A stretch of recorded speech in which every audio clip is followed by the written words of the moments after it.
Happy Sunday, everybody. Welcome to another episode of China Update, where we discuss leading political, economic, and geostrategic analysis on the world's #2 economy. My name is Tony. This is an extra Sunday episode. For those only interested in the military threat story, this is the third story. You can skip to this using the chapter feature below.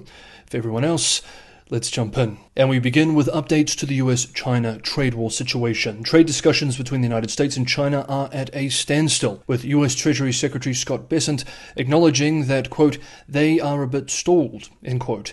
In an interview with Fox News, Bessent said that he believes a direct call between the US President Donald Trump and General Secretary Xi Jinping may be required to break the deadlock and reach a trade agreement. The last contact between the two leaders was in January, just days before Trump's inauguration. The stalemate comes as both sides have withdrawn threats of over 100% tariffs following talks in Switzerland, Geneva, earlier last month, which Bessent attended. However, tensions are mounting. Washington has begun revoking some Chinese student visas, imposed restrictions on sales of chip design software, and reportedly blocked certain jet engine parts destined for China. These measures follow an earlier decision to block Huawei Technologies from selling advanced AI chips globally, drawing sharp criticism from Beijing. As we discussed earlier in the week, China has also been accused of cheating on the deal, dragging its feet with removing restrictions on rare earth exports. Despite the impasse, Bessent indicated that he anticipates further discussions with Chinese officials in the coming days and weeks, although he believes the complexity of the issues at hand requires personal involvement from both Trump and Xi.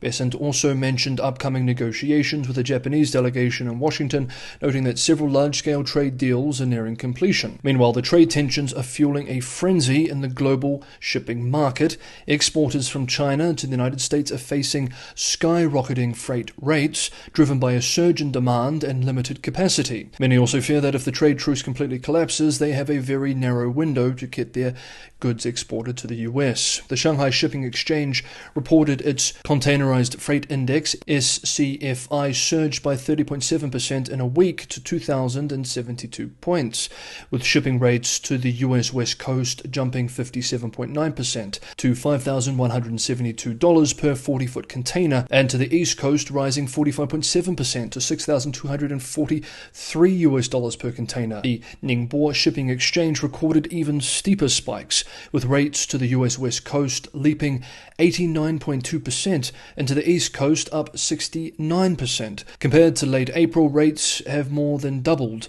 on both routes. Freight forwarders in Shanghai and Ningbo report severe congestion and long queues for container pickups, with shipping volumes rebounding sharply after a tariff-induced slump in April. Carriers are scrambling to restore capacity, with new services launched and existing ones expanded. However, executives caution that adjustments will trial demand and shipping rates are likely to continue climbing. The combination of trade uncertainty, new restrictions, and logistical bottlenecks underscores the high stakes in the US-China economic standoff, and indeed just how much the Chinese and its manufacturing rely on the US market. Whether a direct Trump-Xi call can break the impasse remains to be seen, but for now exporters and importers alike are bracing for further disruptions. Meanwhile, China plans to allocate $500 billion, $70 billion in seed capital to accelerate major infrastructure projects, as Beijing seeks to mitigate the economic fallout from renewed US tariffs. Under a new financing tool unveiled by the Politburo in late April, the country's three main policy banks will raise funds and take equity stakes in key initiatives. These banks could issue bonds or use other channels to secure financing. The initial injection is expected to unlock significantly larger investments through leveraged borrowing and additional private or public financing. The funds will target strategic sectors such as artificial intelligence, the digital economy, and consumption-related infrastructure. People's Bank of China may also provide liquidity support to ensure the smooth rollout of the program, while China's National Development and Reform Commission outlined the general approach last month. The scale and specifics were previously undisclosed. Officials now aim to finalize a list of critical projects and launch the tool by the end of June. With exports under pressure, Beijing hopes to offset external weakness by boosting domestic demand through targeted infrastructure spending. The Securities Times reports that pledged alleged supplementary lending by the People's Bank of China may also support the initiative, echoing a 2022 program that raised 740 billion yuan to stabilize growth during COVID-era lockdowns. However, that policy, like many over the last few years, seeking to sustainably increase demand, simply failed in this aim. Next up, Chinese Premier Li Qiang wrapped up a high-profile visit to Southeast Asia this week, highlighting China's growing role in the region and Beijing's concern that the US-led global trade reset, which includes the renegotiation of trade relations with many of its trade partners, including those in Southeast Asia, will pull the region's markets away from China and into the US orbit. After visiting Indonesia, where he met with the President Prabowo, Li attended the inaugural China-ASEAN Gulf Cooperation Council GCC summit in Kuala Lumpur. In Jakarta, Premier Li and the President celebrated deepening ties between China and Indonesia. In a rather ironic statement, the Indonesian President praised China's historic support for anti-colonial struggle and its steadfast backing of developing nations, expressing, quote, "China defends the liberation struggles in countries that are still oppressed by imperialism and colonialism," end quote. Of course, this is a deeply hypocritical statement from either side. What he really means is anti-Western imperialism. Chinese imperialism and colonialism, both historically and today, has and continues to be widespread, and indeed folks in places like West Papua may have a thing or two to say about the Indonesian president's statement too. Meanwhile, the two leaders witnessed agreements between their sovereign wealth funds and signed a memorandum of understanding to facilitate bilateral transactions in local currencies. Plans to boost consumption and tourism and agricultural exports further solidified economic links. In Kuala Lumpur, Malaysia, Li Qiang emphasized China's resilience amid global uncertainties. At the ASEAN-China GCC summit, he called for the creation of a big market through expanded regional opening and greater integration. Quote, "We should effectively manage differences in the spirit of mutual understanding," end quote, he urged, while highlighting China's readiness to deploy new policy tools to stabilize employment and the economy.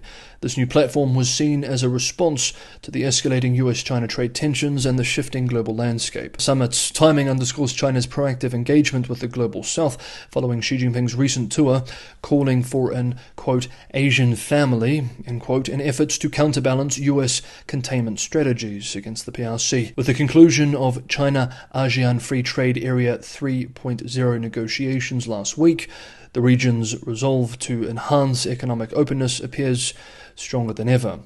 The same trade issue remains, however. While these nations want to trade with China, the US market remains much bigger and thus more attractive. Next up, we move to the big development for today, US warnings of an imminent war with China.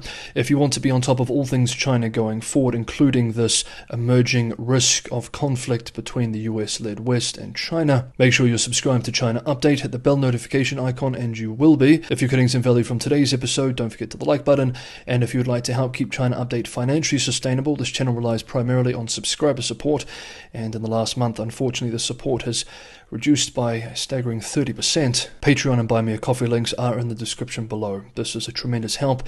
It means that sponsored features can be limited to just 1 or 2 per month. Most features can be open and free for all, and it allows me to sustainably continue making these episodes every day. So this is also a tremendous help.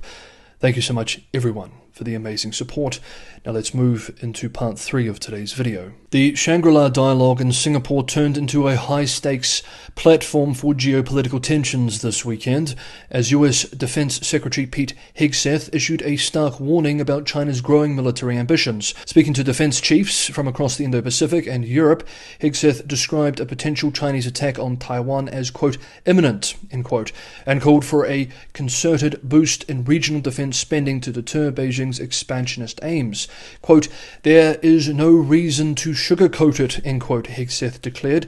Quote, "The threat China poses is real and it could be imminent. We hope not, but it certainly could be," end quote. Citing Xi Jinping's directive for the military to prepare for a potential Taiwan invasion by 2027, he emphasized that the People's Liberation Army was already training and rehearsing for such an operation.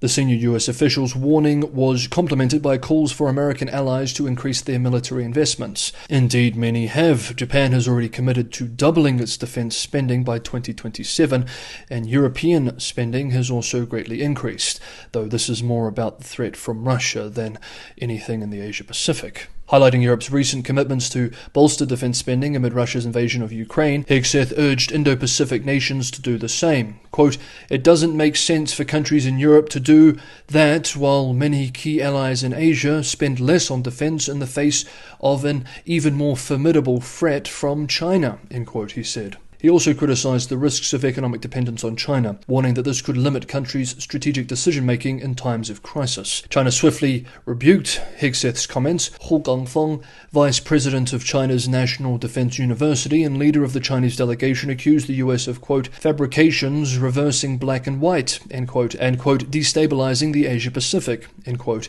He argued that Hegseth's statements were, quote, "aimed at stirring up trouble, creating division and inciting confrontation," end quote. Who countered that the US, not China, was the one that was militarizing the region, violating maritime rights and undermining stability in the Taiwan Strait. China's opposition extended to remarks by French President Emmanuel Macron too, who linked the Taiwan crisis to Russia's invasion of Ukraine. The Chinese embassy in Singapore condemned Macron's comments as a, quote, "double standard," end quote, insisting that Taiwan is an internal Chinese matter. The EU's top foreign policy official sought to bridge the divide, highlighting the interconnectedness of Euro-Atlantic and Indo-Pacific security. She pointed out that the economies of the EU, US, and key Indo-Pacific countries total $60 trillion compared to China's $18 trillion, suggesting that collective economic strength could serve as a deterrent. However, she also expressed concerns that the US's trade wars were undermining alliances needed to counter China. While Hegseth argued for a greater European role in Indo-Pacific security, he also acknowledged that Europe's main focus should remain on the Euro-Atlantic front. Nevertheless, he hinted that European military presence in Asia might force China to rethink its aggressive calculus. Hegseth explicitly labeled China as an aggressor and repeatedly invoked, quote, "communist China," end quote, a move criticized by Chinese analysts as provocative. Of course, regional tensions remain high. China's decision to send only a mid-level PLA delegation to the forum and the absence of a direct meeting between US and Chinese defense chiefs signaled a cooling, to put it mildly, of diplomatic engagement, and may also suggest divisions at the top levels of the PLA, where there are rumors of purges and corruption investigations ongoing. Hegseth met with leaders from Japan, the Philippines, Thailand, and the Association of Southeast Asian Nations, reiterating Washington's commitment to regional security. Beijing's growing military capabilities, assertiveness in the South China Sea, and emphasis on de-Americanizing its technology and economic dependencies, as emphasized by General Secretary Xi Jinping, underscores the complexity of the unfolding rivalry. The Indo-Pacific remains a critical theater, where the balance of power is shifting and the stakes are higher than ever. Okay, that is the end of today's extra Sunday episode of China Update. Thank you so much, everybody, for watching. Have a good weekend, a restful weekend, and I will see you for a new week of updates tomorrow.